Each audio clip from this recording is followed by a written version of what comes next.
नमस्ते दोस्तों, फिर से एक बार स्वागत है आपका हमारे YouTube channel travel with Jaipal Singh के अंदर। और यहाँ पर हम वारी करने वाले हैं, यानी पंढरपुर की यात्रा करने वाले हैं, जिसे कहा जाता है पंढरपुर की वारी। ये महाराष्ट्र की एक वार्षिक और सदियों पुरानी हिंदू तीर्थ यात्रा है, जिसमें लाखों भक्त, जिन्हें वारकरी कहा जाता है, यानी इसे बोला जाता है आमचे वारकरी।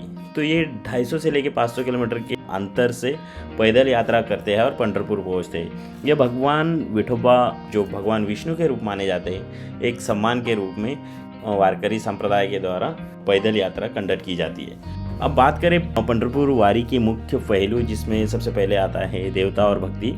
यह तीर्थ यात्रा भगवान विट्ठल के प्रति गहरी भक्ति और अभिव्यक्ति है, जिन्हें अक्सर प्यार से मावली कहा जाता है। यह परंपरा भक्ति पुंडलिक जैसी कहानियों से जुड़ी है, जिनके लिए भगवान प्रकट हुए थे।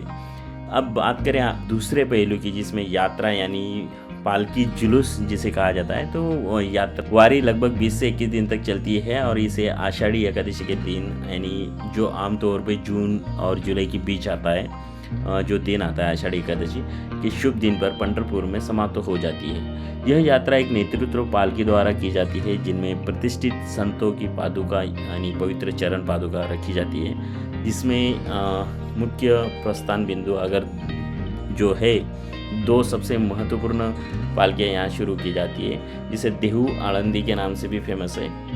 देहू यानी जहाँ से संत तुकाराम महाराज की पादुका ली जाती है, और आळंदी से जहाँ से संत ज्ञानेश्वर महाराज जी की पादुका ली जाती है। अब बात करें हम वारकरी किसे कहा जाता है? जो भक्त भाग लेते हैं, पार्टिसिपेट करते हैं, उन्हें वारकरी कहा जाता है, यानी वारकरी यात्रा। इस यात्रा के दौरान वे अभंग, भक्ति गीत जिन्हें कहा जाता है वो गाते हैं, मावली का जप करते हैं और आध्यात्मिक प्रवचन में भाग लेते हैं, जिससे आस्था और सामुदायिक बंधन एक जीवन एकजुट माहौल में बन जाता है। अब बात करें यहाँ पर सांस्कृतिक महत्व की बात अगर हम करें इस वारी की, तो सिर्फ एक धार्मिक आयोजन से कहीं अधिक है। साझा भक्ति का एक जीवन परंपरा माना जाता है, जो लगभग 800 वर्षों से अधिक समय से चलती आ रही है।